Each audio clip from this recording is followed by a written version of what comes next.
General education. Hope you good and healthy. दोस्तों आज हम देखेंगे पार्ट योजना संघ 71 है। दोस्तों इससे पहले मैंने साइंस और मैथ के 10 माइग्रेशन प्लान और साथ में बिग लेसन प्लान भी डिस्कस किए, जिन्हें आप मेरी परीक्षा में जाकर देख सकते हैं। तो चलिए दोस्तों आज का वीडियो स्टार्ट करते हैं। सबसे पहले हम डालते हैं पाठ योजना संख्या 17, फिर दिनांक, फिर प्रशिक्षण केंद्र का नाम, फिर विषय सामाजिक विज्ञान, उप विषय नागरिक शास्त्र। प्रकरण में लिखेंगे सभी जन एक हैं, क्लास 6 होगा, अवधि 35 मिनट। फिर आता है सामान्य उपदेश। सामान्य उपदेश में आप डालेंगे कि विद्यार्थियों में नागरिक शास्त्र के प्रति में रुचि उत्पन्न करना, दूसरा विद्यार्थियों में एकता के गुणों का विकास करना, तीसरा विद्यार्थियों की मानसिक शक्तियों का विकास करके उनमें उदार एवं वैज्ञानिक दृष्टिकोण का विकास करना, चौथा विद्यार्थियों में नैतिक एवं चारित्रिक गुणों का विकास करना, पांचवा विद्यार्थियों को नागरिक एवं राज्यों के कर्तव्य और उनके 30 त्योहारों के बारे में अवगत कराना। फिर आता है विशिष्ट उपदेश। विशिष्ट उपदेश के पक्ष और अपेक्षित व्यवहारगत परिवर्तन, जिसमें से पहला होगा ज्ञान, जिसमें पहला आप इसमें पॉइंट लिखेंगे कि विद्यार्थी सभी जन एक हैं को प्रत्यास्पण कर सकेंगे। फिर आता है अवबोध, जिसमें आप लिखेंगे कि विद्यार्थी सभी जन एक में सभी धर्मों सभी जातियों को जान सकेंगे। दूसरा विद्यार्थी सभी जन एक हैं में सभी राज्यों और प्रदेशों के त्यौहार एवं संस्कृति को क्रमबद्ध करेंगे।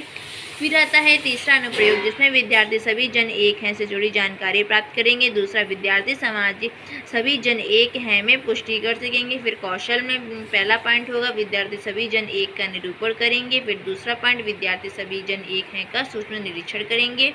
पांचवा रुचि, जिसमें विद्यार्थी सभी जन एक हैं पाठ में रुचि लेंगे। दूसरा विद्यार्थी संबंधित जानकारी प्राप्त करेंगे। फिर छठा अभिवृत्ति, जिसमें विद्यार्थी सभी जन एक हैं का अध्ययन करेंगे।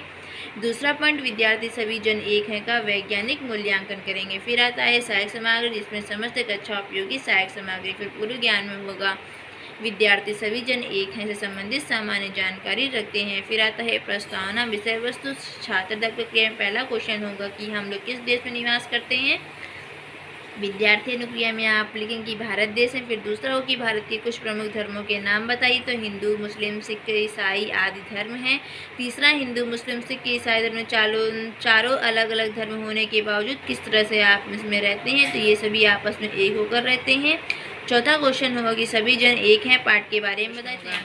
फिर आता है कि उपदेश कथन, जिसमें आप लिखेंगे आज हम सभी जन एक हैं के बारे में अध्ययन करेंगे। फिर आता है प्रस्तुतिकरण, जिसमें शिक्षण बिंदु छात्र तक क्रियाएं में पहला क्वेश्चन हो कि हमारे देश में कुल कितनी भाषाएं बोली जाती हैं, तो विद्यार्थी अनुक्रिया में आप लिखेंगे 22 भाषाएं बोली जाती हैं, जिसमें शिक्षण बिंदु होगा प्रश्नोत्तर प्रविधि और श्यामपटकार होगा 22 भाषा बोली जाती हैं। फिर दूसरा क्वेश्चन होगा देश में बोली जाने वाली कुछ भाषाओं के नाम बताइए, तो हिंदी, उर्दू, बांग्ला, उड़ीसा आदि हैं। विधि यहाँ पे प्रश्नोत्तर प्रविधि होगा। तीसरा होगा कि देश के विविध नृत्यों के बारे में बताइए, तो यहाँ पे समस्यात्मक प्रश्न होगा। फिर पहला होगा छात्र अध्यापक कथन, जिसमें पहला होगा कि आप हमारे देश के अलग अलग क्षेत्रों की संस्कृति वहाँ के नृत्यों में झलकती है, जैसे कि उत्तर प्रदेश का कथक, तमिलनाडु का भरतनाट्यम, उड़ीसा का ओडिसी और केरल का कथकली। इन नृत्यों को अपनी अलग निर्धारित पोशाकीय शैली, मुद्राएं होती हैं। ये सारे नृत्य भारतीय भौगोलिक कथाओं पर आधारित होते हैं। शिक्षण बिंदु में होगा छात्र अध्ययन क्रियाएं में पहला क्वेश्चन की कथक कहाँ का नृत्य है, तो ये उत्तर प्रदेश का नृत्य है। और शिक्षण बिंदु में होगा विधि में प्रश्नोत्तर विधि होगा। और श्यामपटकार में आप लिखेंगे कि उत्तर प्रदेश का नृत्य कथक है। फिर दूसरा क्वेश्चन हमारे देश के अलग अलग क्षेत्रों की संस्कृति कैसे झलकती है, तो वहाँ के नृत्य से झलकती है, यहाँ पे भी प्रश्नोत्तर प्रविधि होगा। फिर तीसरा होगी भरतनाट्यम नृत्य किस राज्य का है, तो तमिलनाडु राज्य का है। चौथा क्वेश्चन होगा हमारे देश के राष्ट्रीय ध्वज की लंबाई और चौड़ाई कितनी है, तो यहाँ पे समस्यात्मक प्रश्न होगा। फिर आता है छात्र अध्यापक कथन, जिसमें आप लिखेंगे कि हमारे देश को ध्वज में 3 रंग क्रमशः केसरिया, सफेद और हरा है, इसलिए इसे तिरंगा भी कहते हैं। सबसे ऊपर केसरिया रंग बलिदान का प्रतीक होता है, बीच का सफ़ेद रंग शांति का और नीचे का हरा रंग हमारी धरती की हरियाली दर्शाता है। ध्वज के बीच में बना हुआ चक्र उन्नति का प्रतीक है।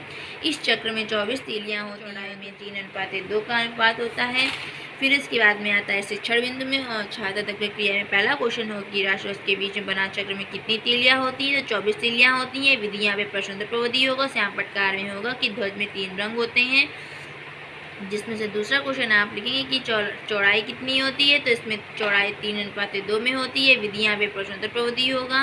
फिर तीसरा होगी सबसे ऊपर केसरिया रंग क्या संकेत देता है, तो बलिदान का देता है। विधि यहाँ पे प्रश्नोत्तर प्रविधि होगा। चौथा होगा राष्ट्रगान के रचयिता कौन है, तो यहाँ पे समस्यात्मक प्रश्न होगा। फिर छात्र अध्यापक कथन में हो कि राष्ट्रीय पर्वों पर ध्वज फहराने के बाद हम राष्ट्रगान गाते हैं। इसके रचयिता गुरुदेव रविन्द्रनाथ टैगोर हैं। राष्ट्रगान के गायन की अवधि लगभग 52 सेकंड है।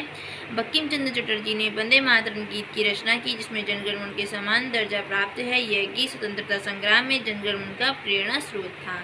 अब आता है बोध प्रश्न, जिसमें आप लिखेंगे कि पहला क्वेश्चन, राष्ट्रगान के रचयिता कौन है? रविन्द्रनाथ टैगोर है। राष्ट्रगान के गायन की अवधि कितनी है? तो 52 सेकंड है।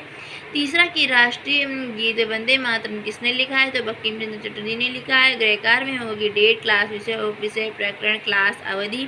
फिर आप इस तरह से कलिरत केरल राज्य का, इस तरह से आप 2 से 3 पॉइंट लिख देंगे। फिर निरीक्षण कार्य में आता है कि छात्र अध्यापक विद्यार्थियों को श्याम पर सारांश लिखने का आदेश देंगी और स्वयं निरीक्षण करेंगी। फिर आता है मूल्यांकन कार्य, जिसमें से पहला होगा कि भारत में बोली जाने वाली भाषाएं कितनी हैं। दूसरा, देश में बोली जाने वाली भाषाओं के कुछ नाम बताइए। तीसरा, देश के कुछ त्योहारों के नाम बताइए। चौथा, देश में सबसे ज़्यादा कौन सी भाषा बोली जाती है। फिर गृह कार्य में आप देंगे सही गलत का निशान लगाइए, जिनमें से पहला क्वेश्चन होगा नवरोज ईसाइयों का प्रमुख त्यौहार होता है। दूसरा, भारत का राष्ट्रीय गीत वंदे मातरम होता है। तीसरा, ओडिसी राज्य उड़ीसा राज्य का है। इसमें आप बच्चों को सही और गलत के निशान लगाने होते हैं। तो दोस्तों, आज की वीडियो पर समाप्त होता है। अगर आपको मेरा वीडियो पसंद आए तो प्लीज़ मेरे वीडियो को लाइक करिएगा, सब्सक्राइब करिएगा और दोस्तों के साथ मेरे चैनल को शेयर कर दीजिएगा। मिलते हैं नेक्स्ट वीडियो में नेक्स्ट टॉपिक के साथ। तब तक के लिए बाय बाय।